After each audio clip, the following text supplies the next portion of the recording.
जोरदार राजकारण पेटलेलं होतं आणि आता नगराध्यक्षपदी श्रद्धाराजे भोसले या विजयी झालेल्या आहेत। तर भाजपला सावंतवाडीमध्ये 745 मतांनी श्रद्धाराजे भोसले यांचा विजय झालेला आहे।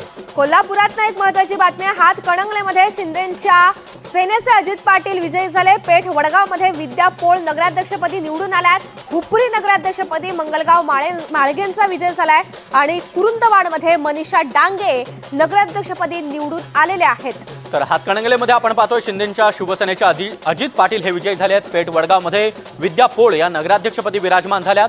तर हुपरी नगराध्यक्षपदी मंगलराव माळगे यांचा विजय झालेला आहे। तर कुरुंदवाडमध्ये मनीषा डांगे या नगराध्यक्षपदी विराजमान झालेल्या आहेत। तर महत्त्वाची बातमी, बीडमध्ये अजित पवार गटाला मोठा धक्का बसलेला आहे। बीडमध्ये आपण पाहतोय की पंकजा मुंडेंची खेळी यशस्वी ठरल्याचं पाहायला मिळतंय। बीड, गेवराई, परळी, अंबाजोगाई, धारूरमध्ये भाजप पुढे असल्याचं आपल्याला पाहायला मिळतंय।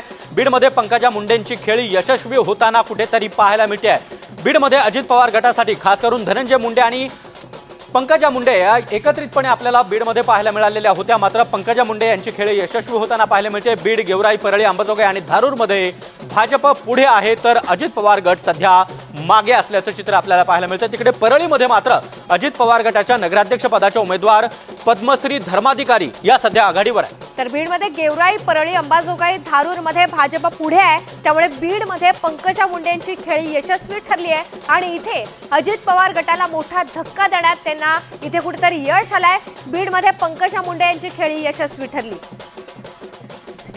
तर भरत गोगावले बोलतायत, थेट जाऊया।